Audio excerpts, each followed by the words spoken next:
30 minute পরে চলে আসলাম পান্তুয়া পিঠা বানানোর জন্য। আমার ডোটা অনেক সফট হয়েছে মাশাআল্লাহ।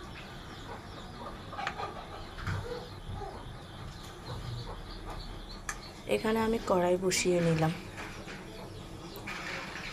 পিঠা বানানোর জন্য। এখানে আমি ডিমটা ফাটিয়ে নিলাম। এখানে আমি 2টা ডিম ফাটিয়ে নিছি।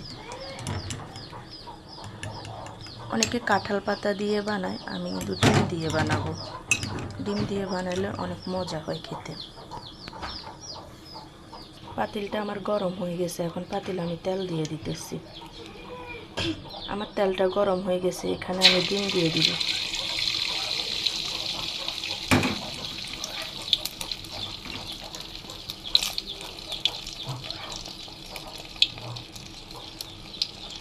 এবার আমি এখানে ডিমটা ভেজে নিব। ডিমটা আমার ফুলে গেছে, এবার আমি ডিমটাই ফাট করে ভেজে নিব।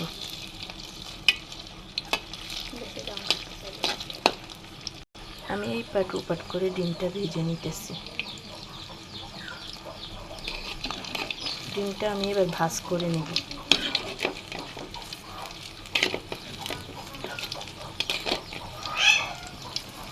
আমার পাখিগুলো কথা বলতেছে, মিঠু মিঠু ডাকতেছে। আমি ডিমটা ভেজে নিলাম।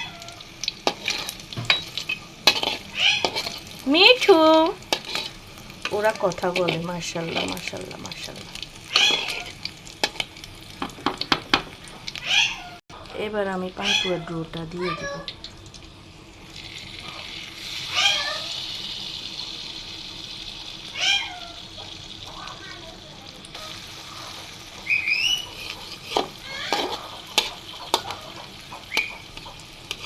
আমার পাখিগুলো কথা বলতেছে, ক্ষুধা লাগছে কারণ আমাকে ডাকতেছে।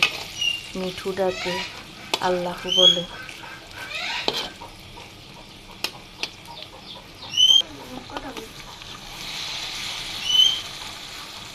আমি এভাবে পিঠাটা বানিয়ে নিব।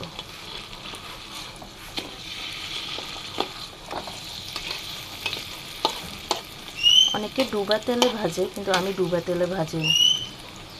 তেল তো আমাদের শরীরে এমনি অনেক ক্ষতি করে, এই পিঠাতে অনেক তেল টানে। এভাবে আমি পিঠাটা বানিয়ে থাকি, তেলটাও কম লাগে। এটা এভাবে আমি আরেকটা ড্রো দিয়ে দিতেছি।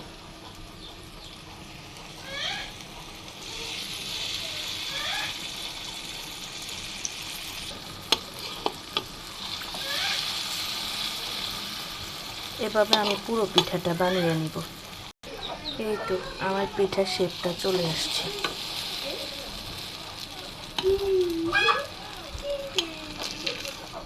আমি পিঠাটা একটু মোটা করব, এর কারণে আমি আরো কয়েকটা ড্রো দিব এখানে।